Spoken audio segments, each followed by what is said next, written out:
عەمید ڕیاز ئەو ئەفسەرەی پێشمەرگەیە کە پێشتر لە نێو ڕیزەکانی سوپای بەعزدا نەقیب بووە و 21 ساڵ لەمەوبەر ڕیزەکانی سوپای عێراقی بەجێهێشتووە و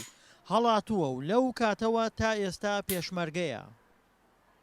من لە کاتی 95 من لە جێش عێراقی بوومە وەپلەی نەقیبی وای ڕام کرد لە بۆ هێزەکانی پێشمەرگە لای کورد بووە ئەوانش منی کردیا لەگەم یەک پلەیزیایی منی کردیانە ڕایت و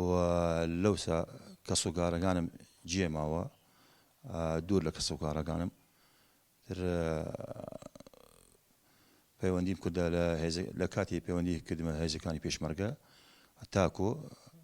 لەم کاتێدا ئیسا من لە هێزەکانی بەرگریفیدا کەوتن و بەردەوامە. عەمید ڕیاز دەڵێت لە بنەڕەتدا کووردە بەڵام سەرجەم کەسوکارەکەی لە بەغدا نیشتەجێن و لە ناو عەرەبدا ژیاون بەڵام وەک خۆی دەڵێت لە پێناو کووردا لە کەسوکارەکەی دابڕاوە و بەشداری سەرجەم شەڕەکانی لە دژی بەعس و ئەنسار ئیسلام کردووە کەچی ئێستا وەکو پلەدارێک خراوەتە ماڵەوە و تەنها موچەکەی پێدەدرێت و جێگەیەکی شیاوی پێ نەدراوە تا دەوامی تێدا بکات. بەداخەوە من شەڕەکانی کشتی بەشدار بوومە ڕاستی یعنی و زامار بوومە لە حاجی عمران تر ئەیسەش منیان خستە ماڵەوە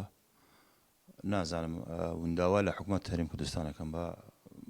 شۆن بۆم دۆزیتەوە لەبەر ئەوە مستحقم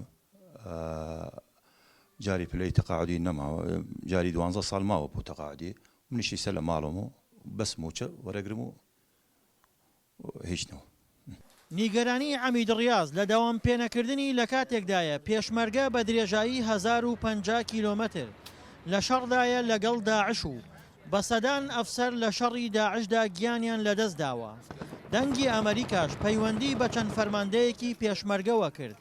بەڵام بە بیانووی ئاگادار نەبوون لە کێشەکەی عەمید ڕیاز ئامادە نەبوون لێدوان بدەن. دڵشاد ئەنوەر، دەنگی ئەمریکا، پارێزگای کەرکووک.